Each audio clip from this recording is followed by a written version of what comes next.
जय हिंद दोस्तों, मैं हूं अनूप और आप सब लोग देख रहे हैं ग्लोबल कॉन्फ्लिक्ट। तो दोस्तों, हमारे पड़ोसी देश पाकिस्तान के लिए एक बुरी खबर है और वो खबर है पाकिस्तान का एकमात्र बचा हुआ फाइटर एयरक्राफ्ट मतलब जंग फाइटर 17 को लेके, जो चाइना की तरफ से पाकिस्तान के लिए बनाया गया दुनिया का सबसे सस्ता और सबसे काम चलाऊ फाइटर एयरक्राफ्ट तो था ही, लेकिन अब धीरे धीरे ये एयरक्राफ्ट का प्रोजेक्ट फेलियर की तरफ आगे बढ़ रहा है। दोस्तों, इन फाइटर एयरक्राफ्टों के फेलियर से पाकिस्तान को कितना नुकसान हो सकता है और इससे आने वाले समय में पाकिस्तान का एयरफोर्स का क्या हालत होगा, मैं आप लोगों को वीडियो के माध्यम से तो बताऊंगा ही, साथ में आप लोगों को वीडियो में मैं ये भी एक्सप्लेन करूंगा कि क्यों इन फाइटर एयरक्राफ्टों के प्रोजेक्ट को अब फेलियर का दर्जा दिया जा रहा है। तो डिटेल में जानने के लिए वीडियो के आखिर तक बने रहिए और चैनल को सब्सक्राइब और वीडियो को लाइक जरूर कीजिए। तो दोस्तों, जंग फाइटर 17 या फिर बोले तो JF-17 पाकिस्तानी एयरफोर्स के बचे हुए आखिरी एक्सपेक्टेशन है, क्योंकि इसके अलावा पाकिस्तान के सामने और कोई ऑप्शन बचा ही नहीं है। पाकिस्तान अगर अपने बेड़े को मजबूत करने का सपना भी देखता है तो उसका सपना जाके खत्म होता है चाइना के पास।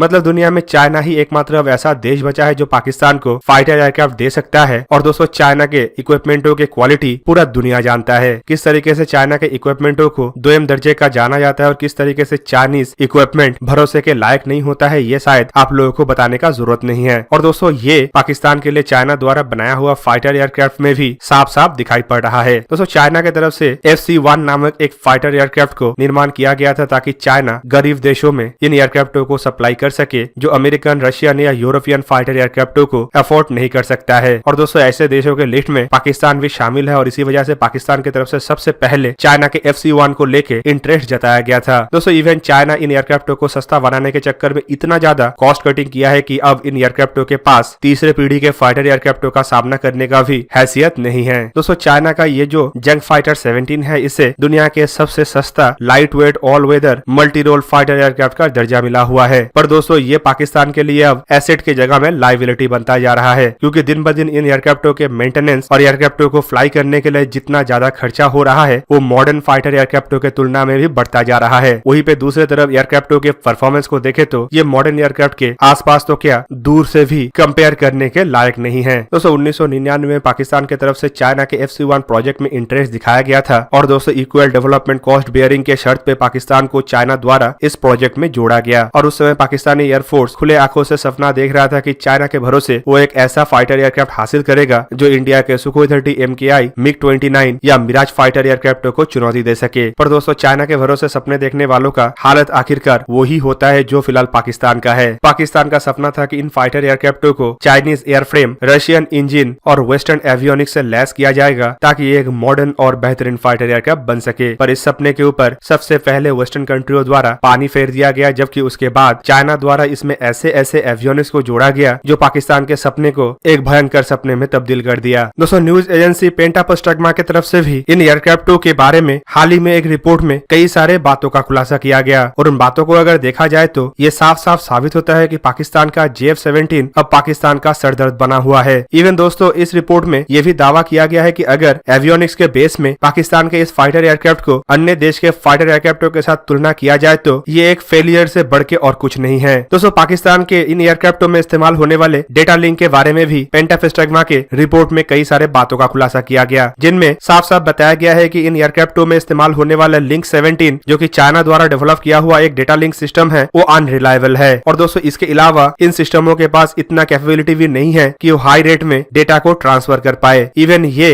पाकिस्तानी F-16 में इस्तेमाल होने वाले लिंक 16 के साथ भी इंटीग्रेट नहीं हो सकता। ऐसे में इन एयरक्राफ्टों का इस्तेमाल F-16 के साथ कॉम्बाइनली तो नहीं किया जा सकता। साथ में अगर इन एयरक्राफ्टों को ओनली JF-17 के बेड़े में भी किसी ऑपरेशन में शामिल किया जाए तब भी डेटा लिंक के स्लोअर और अनरिलायबल होने की वजह से ये एयरक्राफ्टों को कई सारे मुश्किलों में भी डाल सकता है। दोस्तों, इवन एयरक्राफ्टों के रेंज, कैपेसिटी और वेपन पेलोड को लेकर भी कई सारे बातों का खुलासा किया गया। जहाँ पे इन एयरक्राफ्टों के एंड्योरेंस काफी कम है तो वहीं पे एयरक्राफ्टों के वेपन कैरिंग कैपेसिटी को थर्ड जनरेशन के MiG-21 के साथ ही कंपेयर किया गया, जबकि एयरक्राफ्टों के हथियार दागने का क्षमता मतलब उसके एक्यूरेसी को लेकर भी कई सारे सवाल उठाया गया और साथ में ये भी कहा गया है कि इन एयरक्राफ्टों के पास एक्यूरेसी के साथ रेंज एक्सटेंशन किट मतलब गाइडेड बॉम्बों को दागने का क्षमता नहीं है। दोस्तों, इस रिपोर्ट में एयरक्राफ्टों में इस्तेमाल होने वाले अन्य एवियोनिक्स के बारे में भी कई सारे बातों का खुलासा किया गया है, जिनमें जंग फाइटर में इस्तेमाल होने वाले KLJ-7 AI रडार और वेपन मिशन मैनेजमेंट कंप्यूटर जैसे इक्विपमेंटों का भी जिक्र करते हुए कहा गया है कि यह सिस्टम टोटली अनरिलायबल है और इसका परफॉर्मेंस भी काफी निचले दर्जे का है। और दोस्तों, सबसे बड़ा बात जो पाकिस्तान का सिरदर्द बना हुआ है वो है ऐसे घटना घटिया दर्जे इक्विपमेंटों के हाई मेंटेनेंस कॉस्ट। दोस्तों पाकिस्तान फिलहाल इन एयरक्राफ्टों के इक्विपमेंटों के मेंटेनेंस कॉस्ट से इतना बुरी तरीके से जकड़ा हुआ है कि ना इससे बाहर निकल पा रहा है और ना ही इसे झेल पा रहा है। ऑलरेडी पाकिस्तान के इकोनॉमी का सिचुएशन खस्ता से खस्तातर होता जा रहा है। वैसे में ऐसे घटिया एयरक्राफ्टों को मेंटेन करने के लिए बड़े बजट पाकिस्तान को मजबूरन चाइना के जेब में डालना पड़ रहा है। इवन दोस्तों इसमें जो वेपन मिशन मैनेजमेंट कंप्यूटर मतलब WMMC का इस्तेमाल किया गया है, उसके पास beyond visual range air to air मिसाइलों को फायर करने का भी कैपेबिलिटी नहीं है। जबकि इसमें मिसाइलों के अलावा जो दूसरा हथियार मतलब 23 मिलीमीटर के गन का इस्तेमाल किया गया है, उन गनों को लेके भी रिपोर्ट में बताया गया है कि ये गन आए समय जैम होता रहता है, जो एयरक्राफ्टों के हवा में कॉम्बैट के सिचुएशन में मुश्किलों का कारण बन सकता है। दोस्तों इन एयरक्राफ्टों में जो 23 मिलीमीटर के गन का इस्तेमाल किया गया है वो कुछ ही राउंड फायर करने के बाद जैम हो जाता है, मतलब और कोई काम का नहीं रहता है। इसके अलावा फाइटर एयरक्राफ्टों में जो पेलोड क्षमता है वो इतना कम है कि ये कुछ ही लिमिटेड हथियारों को लेके लिमिटेड रेंज के लिए ही फ्लाई कर सकता है। दोस्तों ये एयरक्राफ्ट कभी भी पाकिस्तान लंबे दूरी में हमले के लिए ना ही इस्तेमाल कर सकता है, और अगर छोटे दूरी में इन एयरक्राफ्टों का इस्तेमाल करके कोई हमला भी किया जाता है तो इसमें काफी कम चांस है कि पाकिस्तान कोई सक्सेस हासिल कर पाए। दोस्तों आपके जानकारी के लिए बता दूं कि जहाँ पे एयरक्राफ्टों में एक्यूरेसी काफी कम है तो वहीं पे पेलोड क्षमता इतना कम है कि ये इतना हथियार लेके उड़ान भी नहीं भर सकता है कि एक हवा से जमीन में किए जाने वाले हमले को अंजाम देके सुरक्षित वापस आ पाए। दोस्तों एयरक्राफ्टों में चाइना की तरफ से बनाया हुआ SD-10 जैसे मिसाइल और CM-802 एंटीशिप मिसाइलों को इस्तेमाल करने का बात कहा जा रहा है, पर चाइना के द्वारा बनाया हुआ ये फाइटर एयरक्राफ्टों के जैसे चाइना का मिसाइल का भी परफॉर्मेंस घटिया ही है। और दोस्तों चलिए अब फाइनली बात करते हैं एयरक्राफ्टों के इंजनों के बारे में। दोस्तों इन एयरक्राफ्टों में रशियन डेवलप्ड RD-93 इंजनों का इस्तेमाल किया गया है, जो बेसिकली रशिया के RD-33 इंजनों के बेस पे बनाया हुआ एक एक्सपेरिमेंटल इंजन था, जो रशिया कभी अपने फोर्स में या अपने किसी भी फाइटर एयरक्राफ्ट में इस्तेमाल नहीं किया। इवन पाकिस्तान के अलावा कोई भी देश इन इंजनों को ना ही परचेज करना चाहता है और ना ही फ्री में लेना चाहता है, पर चाइना द्वारा इन एयरक्राफ्टों को डेवलप करने के लिए दुनिया में चुन चुन के सबसे घटिया और सबसे सस्ता इक्विपमेंटों को लगाया गया। RD-93 इंजन भी इनमें से ही एक है, जो ऑलरेडी कई सारे मुश्किलों का कारण तो बना हुआ था ही, और अब अपग्रेड करने के बाद ये और ज्यादा प्रॉब्लमेटिक बन चुका है। दोस्तों आप सब लोग सुने होंगे कि इक्विपमेंटों के परफॉर्मेंस को बेहतर करने के लिए या उसके लाइफ टाइम को बढ़ाने के लिए उसे अपग्रेड किया जाता है, लेकिन पाकिस्तान दुनिया का एक पहला ऐसा देश है जिनके इक्विपमेंट चाइना द्वारा अपग्रेड किया गया और वो उसका परफॉर्मेंस भी घटा दिया और लाइफ स्पैन भी उसका घट गया। पहले इन एयरक्राफ्टों के इंजनों का टोटल लाइफ स्पैन 4000 घंटे के आसपास था, जबकि अब ये घट के अपग्रेडेशन के बाद सिर्फ 2200 घंटा बना हुआ है। मतलब पहले पाकिस्तान को एक फाइटर एयरक्राफ्ट को जितना फ्लाई करने के बाद खर्चा करने के लिए मेंटेनेंस फैसिलिटी में भेजना पड़ता था, अब उतने समय के अंदर पाकिस्तान को 2 बार इंजन मेंटेन करना पड़ रहा है, जो ऑलरेडी पाकिस्तानी एयरफोर्स के लिए खर्चा दुगना कर चुका है। जबकि दोस्तों इसके अलावा इन एयरक्राफ्टों के इंजन में ऑलरेडी पहले से ही कई सारे प्रॉब्लम था, जैसे कि रशियन टेक्नोलॉजी में इंजनों में आफ्टर बर्निंग के लिए ज्यादा फ्यूल का इस्तेमाल किया जाता है, जिसके वजह से इंजन से गाढ़ा और काला धुआं निकलता है। और दोस्तों ये एयरक्राफ्टों के विजिबिलिटी को तो बढ़ाता ही है, साथ में दुश्मन के लिए आसान हो जाता है एयरक्राफ्ट को स्पॉट करना। पाकिस्तान के JF-17 जब भी फ्लाई करता है तभी उसके पीछे एक गाढ़ा काला और लंबा धुएं के रेखा रहता है, जो कई किलोमीटर दूर से भी देखा जा सकता है। ऊपर से ऐसे आफ्टर बर्निंग टेक्नोलॉजी की वजह से एयरक्राफ्टों के इंजन का हिट भी बढ़ता है और एयरक्राफ्ट काफी ज्यादा शोर भी करता है, जो आसानी से रडार में पकड़ा जा सकता है, और दोस्तों ऐसे में इसे टारगेट करना भी काफी आसान बनता है। दोस्तों ऐसे तो एयरक्राफ्ट घटिया से घटिया होने के बावजूद सस्ता होने की वजह से पाकिस्तान के लिए एक लॉलीपॉप जैसा बना हुआ था, लेकिन अब ये इतना ज्यादा खर्चीला हो चुका है कि पाकिस्तान अब ना इसे सहन कर पा रहा है और ना ही छोड़ पा रहा है। पाकिस्तान के पास चाइना के अलावा दूसरा ऑप्शन इसीलिए भी नहीं है क्योंकि अमेरिका तो पाकिस्तान को एयरक्राफ्ट देना चाहता ही नहीं है, जबकि रशिया भी पहले कह चुका है कि ऐसे एयरक्राफ्ट पाकिस्तान को नहीं देगा जो भारत के खिलाफ पाकिस्तान इस्तेमाल करेगा। ऊपर से फ्रांस जैसे देश के साथ दुश्मनी मोड़ लेके पाकिस्तान अपने एग्जिस्टिंग फ्लीट के मिराज फाइटर एयरक्राफ्टों को भी अपग्रेड नहीं कर पा रहा है। तो दोस्तों ये था आज का वीडियो। अगर आपको वीडियो अच्छा लगा तो लाइक कीजिए और मेरे चैनल को सब्सक्राइब कीजिए और साथ में बना हुआ बेल आइकन को भी प्रेस कर दीजिए ताकि आप मेरा वीडियो देख पाए सबसे पहले। जय हिंद।